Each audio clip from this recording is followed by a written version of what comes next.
नमस्कार। हमारे चैनल व्रत पौराणिक और ऐतिहासिक कथाओं में आपका स्वागत है, जिसमें हम अलग अलग तरह की व्रत कथाएं, पौराणिक कथाएं और ऐतिहासिक कथाओं के वीडियो अपलोड करते हैं।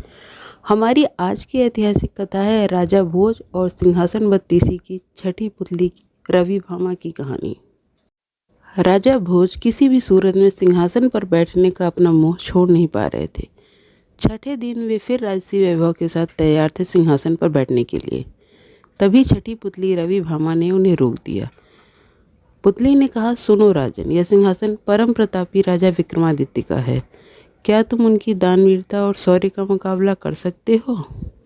आओ मैं तुम्हें उनकी महानता की एक कथा सुनाती हूँ।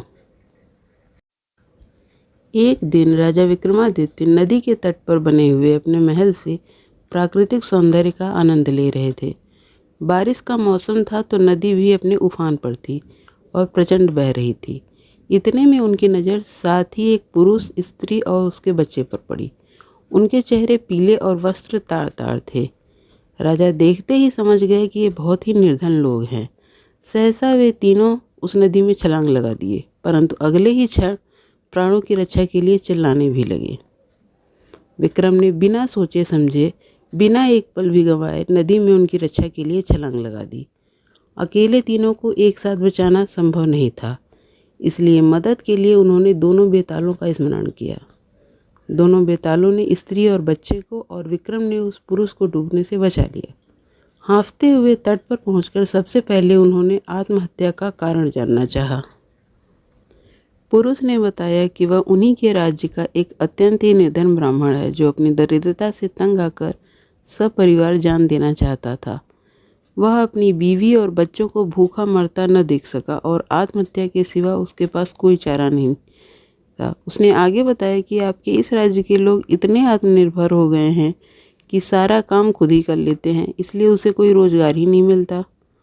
विक्रम ने ब्राह्मण से कहा कि वह उनकी अतिथिशाला में जब तक चाहे अपने परिवार के साथ रह सकता है और उनकी हर ज़रूरत को पूरा किया जाएगा।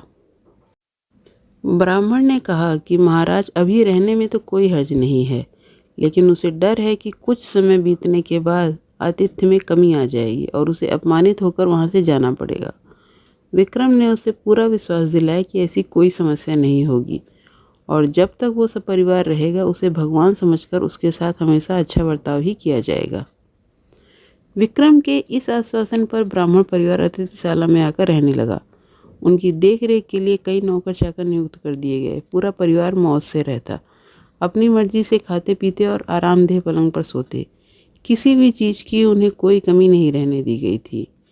लेकिन वे साफ सफाई पर बिल्कुल ध्यान नहीं देते थे और जो कपड़े पहने रहते उन्हें कई दिनों तक नहीं बदलते। जहाँ सोते वहीं थूकते और कभी कभी मल मूत्र भी वहीं त्याग कर देते। कुछ समय में वहाँ चारों तरफ गंदगी ही गंदगी फैल गई थी। अब तो हालात ये थे कि दुर्गंध के मारे उनके स्थान पर एक पल भी किसी का ठहरना किसी के बस की बात नहीं थी। नौकर चाकर भी कुछ दिनों तक तो धीरे से सब कुछ देखते सहते रहे, लेकिन आखिर ऐसा कब तक चलता। और राजा के प्रकोप की परवाह किए बिना वे सभी वहाँ से भाग खड़े हुए।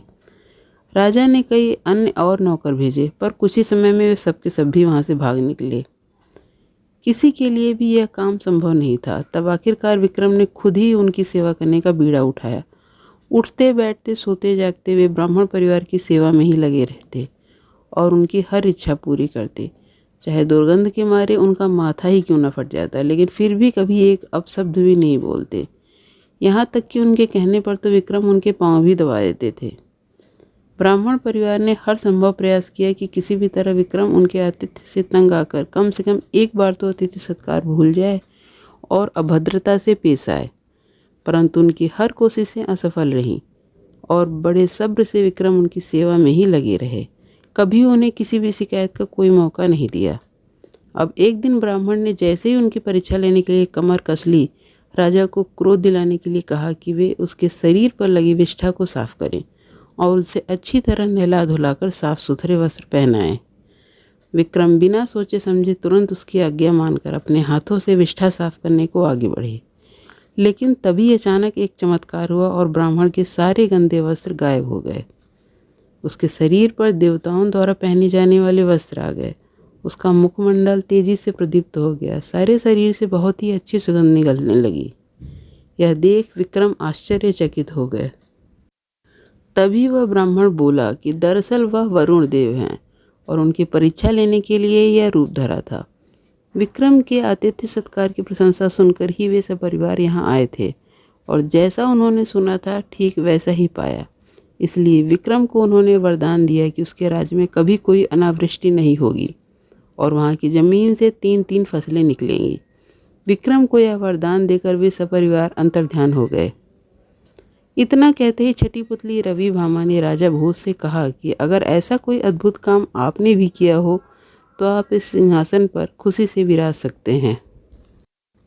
यह कहते ही छठी पुतली रवि भामा भी वहाँ से उड़ गई।